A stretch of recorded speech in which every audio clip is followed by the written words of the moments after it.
வருகை நல்கியிருக்கின்ற பத்திரிகையாளர்களுக்கு கர்நாடக மாநில தற்போது அதிமுக கழகத்தினுடைய செயலாளராக இருந்து என்னுடைய நன்றியை முதற்கண் தெரிவித்துக் கொண்டு ஒரு சில கருத்துக்களை உங்களிடம் பகிர்ந்து கொள்ளவே இந்த பிரஸ் மீட்டிங் ஏற்பாடு செய்யப்பட்டிருக்கிறது. கர்நாடக மாநிலத்தை பொறுத்தவரை புரட்சி தலைவர் காலத்தில் இருந்து அம்மா காலத்து வரை தொடர்ந்து தமிழர்களுக்கு அரணாக கர்நாடக மாநிலத்தில் அதிமுக கழகம் போட்டியிட்டுக் கொண்டு வந்தது. ஆனால் கடந்த சட்டமன்ற தேர்தலிலும் இந்த நாடாளுமன்ற தேர்தலிலும் அதிமுக கழகம் போட்டியிடவில்லை. அது மட்டுமல்லாமல் இந்த நாடாளுமன்ற தேர்தலில் கர்நாடக மாநில அதிமுகவினர் யாரை ஆதரிப்பது, யாருக்கு ஓட்டு போடுவது என்ற மனநிலை குழப்பத்தில் இருக்கின்றார்கள். இந்த நிலையிலே தற்போது கர்நாடக மாநில செயலாளராக இருக்கின்ற நான் சில கருத்துக்களை உங்களிடம் பகிர்ந்து கொள்ளவே விரும்புகிறேன்.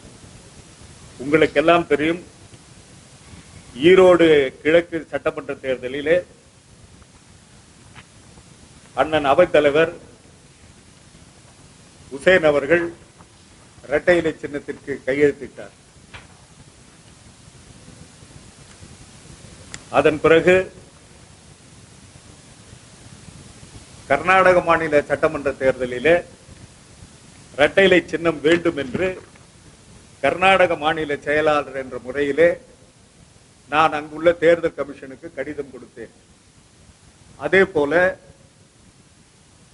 தலைமை கழகமும் தேர்தல் கமிஷனுக்கு கர்நாடக மாநிலத்திலே நாங்கள் இந்த சட்டமன்ற தேர்தலிலே போட்டியிடுகின்றோம் என்ற காரணத்தை சொல்லி இரட்டை இலை எங்களுக்கு வேண்டும் என்று கேட்டார்கள். அதன் அடிப்படையிலே தேர்தல் கமிஷனிலிருந்து கர்நாடக தேர்தல் கமிஷனருக்கு இரட்டை இலை சின்னம் ஒதுக்கப்பட்டதாக அதிகாரப்பூர்வமான அறிவிப்பு வெளியிடப்பட்டது. அந்த அதிகாரப்பூர்வமான அறிவிப்பு வெளியிடப்பட்ட பின் நான் முதலே சொன்னதை போல கிழக்கு ஈரோடிலே அவைத்தலைவர் தான் கையெழுத்திட்டார். ஆனால் பொதுச் செயலாளர் என்ற அடிப்படையிலே ஏ ஃபார்ம் பி ஃபார்மிலே இரட்டை இலை சின்னத்துக்கு முதலாக அண்ணன் எடப்பாடியார் அவர்கள் கையெழுத்திட்டார்கள். அப்படி கொடுக்கப்பட்ட அந்த பி ஃபார்முடைய நகல் அவர் கையெழுத்திட்டது பொதுச் செயலாளர் என்ற முறையிலே முதலாக கையெழுத்திட்டது கர்நாடக மாநில சட்டமன்ற தேர்தலுக்குத்தான். அப்படி கர்நாடக மாநில சட்டமன்ற தேர்தலுக்கு நாங்கள் அவர் கையெழுத்திட்ட பிறகு அங்கள் போட்டியிடுகின்ற நேரத்தினிலே எங்களை வாபஸ் பெற சொன்னார்கள். பிஜேபிக்கு ஆதரவு தெரிவிக்கின்றோம், ஆகவே வாபஸ் பெறுங்கள் என்று சொன்ன காரணத்தினால் கர்நாடக சட்டமன்ற தேர்தலில் இரட்டை இலை ஒதுக்கப்பட்ட பிறகு வேட்புமனு தாக்கல் திரும்ப பெறுகின்ற நேரத்திலே நாங்கள் திரும்ப பெற்றோம்.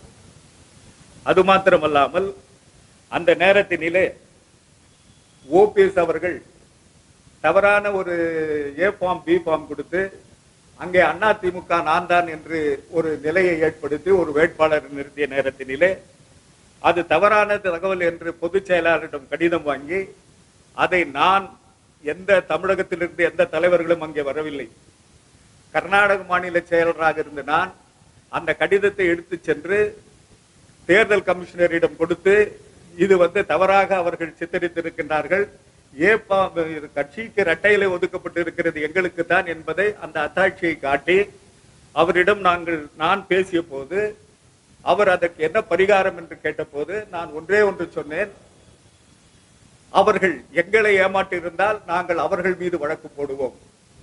ஆனால் அவர்கள் ஏமாற்றி இருப்பது தேர்தல் கமிஷனை. அவர்கள் உங்களுக்கு தவறான கடிதம் கொடுத்திருப்பது ஏ ஃபார்ம் பி ஃபார்ம் கொடுத்திருப்பது தேர்தல் கமிஷனுக்கு. ஆகவே இங்கிருக்கின்ற கர்நாடக மாநில தேர்தல் கமிஷன் தான் அவர்கள் மீது வழக்கு போட வேண்டுமே தவிர நாங்கள் வழக்கு போடக்கூடாது. அப்படி நாங்கள் வழக்கு போடுவதாக இருந்தால் உங்கள் மீதும் அவர் மீதும் வழக்கு போட வேண்டி வரும் என்று அவரிடம் தெளிவாக எடுத்துரைத்ததின் பலனாக அவர் தேர்தல் கமிஷன் மூலமாகவே, கர்நாடக தேர்தல் கமிஷன் மூலமாகவே வழக்கை தொடர்ந்தார்கள். அந்த வழக்கு அதனுடைய சாரம்சத்தை நான் தொடர்ந்து கண்காணித்துக் கொண்டு வருகிறேன். கடந்த 26ஆம் தேதி கூட அந்த வழக்கு வந்தது. அப்படி கட்சிக்காக ஒரு தீவிரமாக உழைத்திருந்த நாங்கள், தெளிவாக செயல்பட்டிருந்த நாங்கள், வருகின்ற இந்த நாடாளுமன்ற தேர்தலிலே போட்டியிட வேண்டும் என்று விருப்ப மனுவை கர்நாடக மாநில செயலாளர் என்ற அடிப்படையில் நான் அளித்திருந்தேன். அந்த விருப்ப மனுவை பெற்றுக் கொண்டவர்கள் நேர்காணலும் நடத்தினார்கள். நேர்காணலை நடத்தி முடித்த பிறகு அன்றைக்கு என்னை மறுநாள் தலைமை கழகத்திற்கு வர சொன்னார் பொதுச் செயலாளர். ஆனால் நான் தலைமை கழகத்துக்கு போகிறேன், என்னை சந்திக்கவும் இல்லை. வேட்பாளர் 40 தொகுதிகளுக்கு மட்டும் அறிவித்து விட்டு சென்று விட்டார். நான் கேட்டேன், அண்ணா கர்நாடக மாநிலத்துக்கு அறிவிக்கவில்லையே தாங்கள் என்று. அப்பொழுது அவர் சொன்ன பதில் என்னை அதிர்ச்சியிலும் ஆச்சரியத்தையும் ஏற்படுத்தியது. காரணம், இவர்களெல்லாம் போட்டி போட வேண்டாம் என்று சொல்லுகின்றார்கள் என்று சொல்லி தன்னுடைய சக நண்பர்களையோ அல்லது சக கட்சியினரையோ சொன்னதாக என்னிடம் சொன்னார். நீங்கள் தானே பொதுச் செயலாளர், முடிவெடுக்க வேண்டியவர் நீங்கள் தானே, அவர் சொன்னார் இவர் சொன்னார் என்று எப்படி சொன்னால் எப்படி என்று கேட்டுவிட்டு நான் அமைதியாக வந்துவிட்டேன். வந்தது மட்டுமல்லாமல் ஒரு தெளிர்ந்த முடிவு இல்லாத காரணத்தினால் என்னை இந்த கட்சியில் இருந்து அல்ல, பொறுப்பில் இருந்து என்னை விடுவித்து விடுங்கள் என்று என்னுடைய கருத்தை பதிவு செய்து விட்டு வந்தேன். அதன் பிறகு தேர்தல், கர்நாடக சட்டமன்ற தேர்தல் 4ஆம் தேதி இறுதி நாள். அந்த இறுதி நாளின் நேரத்திலே நாங்கள் 2ஆம் தேதி, 4ஆம் தேதி கடைசியாக இருக்கிறது, இன்னும் 3 நாள் தான் இருக்கிறது, என்ன செய்வது என்று கர்நாடக மாநிலத்தில் இருக்கின்ற கட்சியினர் அனைவரும் ஒன்று சேர்ந்து, இது அந்த கடிதம், பொதுச் செயலாளர் திருப்பத்தூரில் கிருஷ்ணகிரிக்கு பிரச்சாரம் வருவதற்கு முன்னால் அவர் திருப்பத்தூரில் தங்கியிருந்தார். அந்த நேரத்தினிலே கட்சியினுடைய அவைத்தலைவர், கட்சியினுடைய இணை செயலாளர், கட்சியினுடைய மாநில பொருளாளர், கட்சியினுடைய துணை செயலாளர், எல்லாம் மாநிலத்தை சொல்றேன் நான், செயலாளர், 4 மாவட்ட செயலாளர்கள் மற்றும் பொதுக்குழு உறுப்பினர்கள் அனைவரும் சேர்ந்து அன்று ஒரு கடிதம் கொடுக்க சென்றார்கள். அப்பொழுது அங்கே ஹில்ஸ் ஹோட்டலில் அவர் தங்கியிருந்த காரணத்தினால் நான் பெயர் சொல்ல விரும்பவில்லை.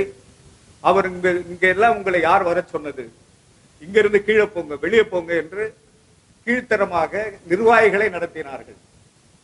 அப்போ அந்த நிர்வாகிகள் சத்தம் போட்டார்கள், அங்கே நாங்கள் கட்சியினர், எங்களை ஏன் அனுமதிக்க மாட்டீர்கள், பொதுச் செயலாளரை நாங்கள் பார்க்க கூடாதா என்று அவர்கள் மிகுந்த சத்தம் போட்ட பிறகு 3 மணிக்கு அவர்களுக்கு வாய்ப்பளிக்கப்பட்டது.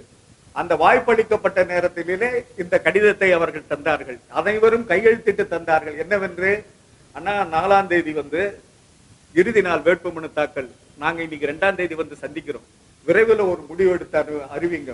நடைபெறும் என்ற நாடாளுமன்ற தேர்தலில் கர்நாடக மாநிலம் பெங்களூர் சென்ட்ரல் தொகுதியில் மாநில செயலாளர் திரு SP குமார்கள் அவர்களை போட்டியிட வாய்ப்பளிக்க மாநில கழகத்தின் சார்பில் வேண்டுகின்றோம் அப்படின்னு எல்லாரும் கையெழுத்து போட்டு கொடுத்தாங்க. அப்போ அவர் என்ன பண்ணாரு, இப்ப போட்டியிடுறதுக்கான வாய்ப்பு இல்லை. ஒரு சிலர் அத ஊடகமா நான் இன்னொரு முறை பேசும்போது சொல்றேன் என்ன நடந்தது இருக்குன்னு. இப்போ வாய்ப்பு இல்லை, அங்க போட்டியிட்டா நம்ம ஓட்டு வாங்க மாட்டோம். அம்மா காலத்திலிருந்து, புரட்சி தலைவர் காலத்திலிருந்து 2 MLA ஆகி 9 கவுன்சிலர் ஆகி அங்கே பிற மாநிலத்தில் இல்லாத அளவுக்கு அந்த கட்சியை நாங்கள் வளர்த்து எடுத்து ஆளாக்கி கொண்டிருந்த எங்களிடம் அங்கே வெற்றி பெற முடியாது, அங்க ஓட்டு வாங்க முடியாது, ஆக அங்க போட்டியிட வேண்டாம். சரி அண்ணா, போட்டியிடவில்லை என்று நீங்கள் சொல்லுகின்றீர்கள், நாங்கள் யாரை ஆதரிப்பது? இப்பொழுது அனைத்து இந்திய அண்ணா திமுக கழகம் போட்டி இல்லை, கடந்த தேர்தலிலும் இல்லை, இந்த தேர்தலிலும் இல்லை. எங்கள் தொண்டர்கள் எங்கே போவார்கள்? நாங்கள் யாரை ஆதரிப்பது?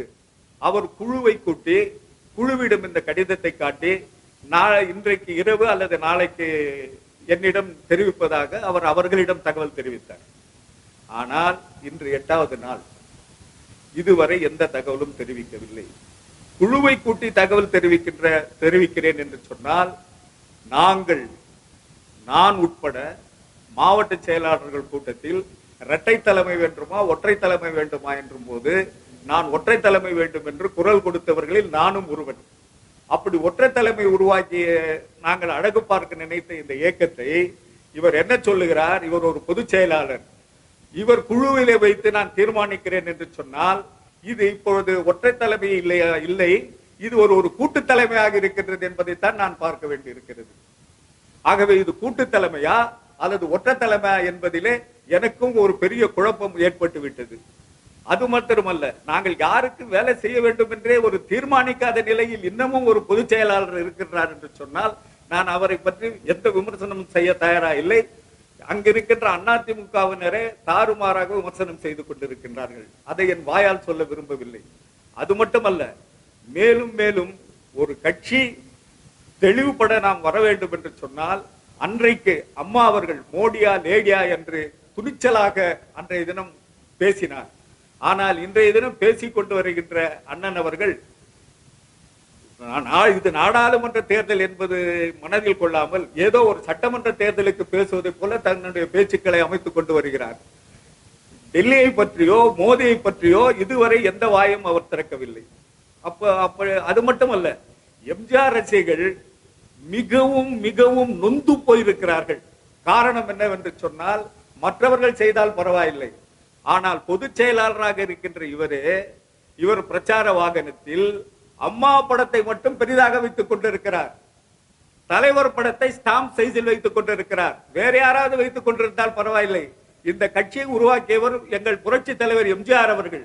அவரால் உருவாக்கப்பட்ட கொடியை பிடித்துக் கொண்டு, அவரால் உருவாக்கப்பட்ட இரட்டையிலை சின்னத்திலே நின்று கொண்டு புரட்சி தலைவரை சிறுமைப்படுத்துவதே யாரும் ஏற்றுக்கொள்ள முடியாத ஒன்று என்று ஒவ்வொரு எம்ஜிஆர் விசுவாசிகளும் இன்று துடிப்பு வேதனையோடு இருக்கின்றார்கள் என்பதை நான் தெரிவித்துக் கொள்ள கடமைப்பட்டிருக்கிறேன்.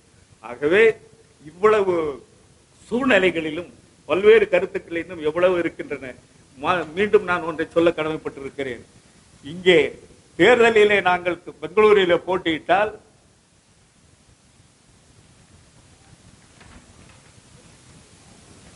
இங்க இருக்கிறது. தேர்தலிலே பெங்களூரிலே நான் போட்டியிடுவதாக இருந்தால் இந்த தேர்தல் களத்தை எப்படி அமைக்கலாம் என்று இருந்தோம் என்று சொன்னால், ஒட்டுமொத்த தமிழர்களும் எல்லா தமிழ் அமைப்புகளும் எனக்கு கடிதங்கள் கொடுத்திருக்கிறார்கள். இந்த முறை ஒரு தமிழரை நாம் முன்னிறுத்த வேண்டும். ஏனென்றால் நான் தமிழ் அமைப்புகளோடு அந்யோன்யமாக இருப்பவன், தமிழர்களுடைய உணர்வுகளோடு அந்யோன்யமாக இருப்பவன். ஆகவே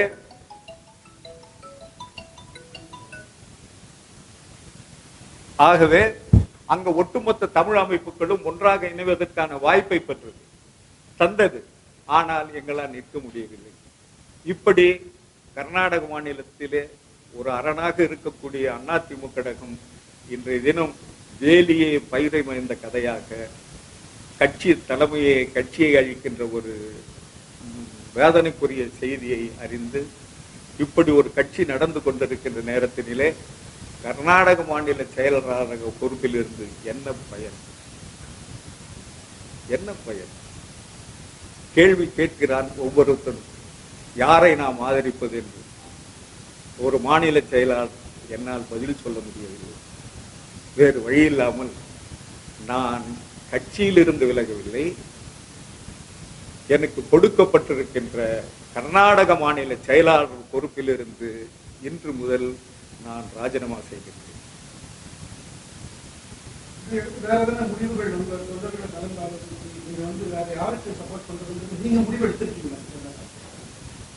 நாங்க எந்த முடிவும் எடுக்கல. என்னுடைய முடிவு இந்த ராஜினாமா முடிச்ச பிறகு மலேசிய தமிழர்களை போல, சிங்கப்பூர் தமிழர்களை போல அங்க ஒரு தளத்தை தமிழர்களுக்கு அமைக்கணும். அப்போதான் எதிர்காலம் தமிழர்களுக்கு சிறப்பாக அமையும். இவர்களை நம்பி பயன் இல்லை.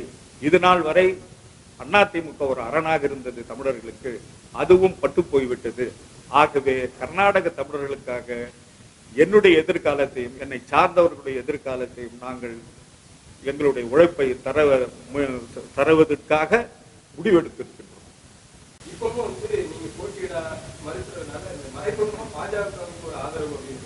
இது நீங்க இந்த கேட்கிற கேள்வியே உள்ளூர்ல இருக்கிற அத்தனை பேரும் கேட்கறான், இன்க்ளூட் பிஜேபி சேர்ந்தவங்க கூட.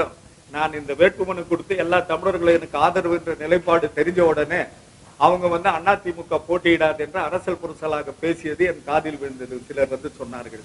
ஆக இதில் எங்கேயோ உள்மரபம் அடங்கியிருக்கிறது. பிஜேபி மறைமுகமாக ஆதரிக்கிறார்களா என்பதில் நிதர்சனமான உண்மை பொதிந்திருப்பதாகவே கருதுகிறேன்.